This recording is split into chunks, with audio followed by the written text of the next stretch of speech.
Okay, so in yesterday's video, we learned how to sidechain using Fruity Limiter and the compression module of that. But what if you've got a third-party plugin that you want to sidechain to as well? It's a slightly different process. So what we're going to do here is get rid of our Fruity Limiter. We don't want it. And what we'll do instead, we're going to put on our baseline neutron. Now, I've got a neutron 2 just here. We'll drop that in. Now, Neutron can take a external sidechain just like many other plugins, especially useful on its compressor, just like we did in FL Studio. But it requires a little bit of a different setup.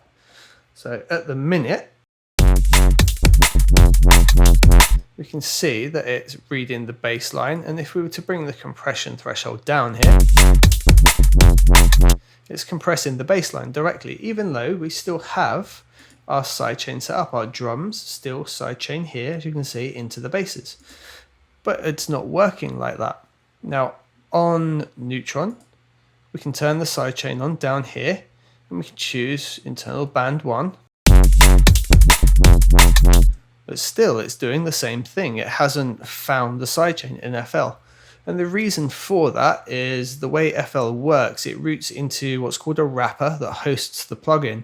And effectively, the signal stops there. We need to tell this plugin to read that signal. So on your external plugin, be it Neutron or any other, there's a little cog icon up the top here, and you get some settings in here. Now, this looks a little bit confusing, but we can essentially ignore this main settings page for now, and we're going to go into processing. In processing, you're going to see node 0, node 1, and then node 1, 0 on the right hand side as well. And what we need to do here is similar to what we did on the sidechain on the Fruity Limiter. We're going to right click and we're going to choose drums on number 2, node 1. Okay, node 0 can remain the same, and node 2, which is actually called node 1, which is confusing, is going to be our sidechain. So now if we remove this and go back to our plugin, so now if we go back into Neutron, we need to be on external band 1, and that should be our sidechain for our drums.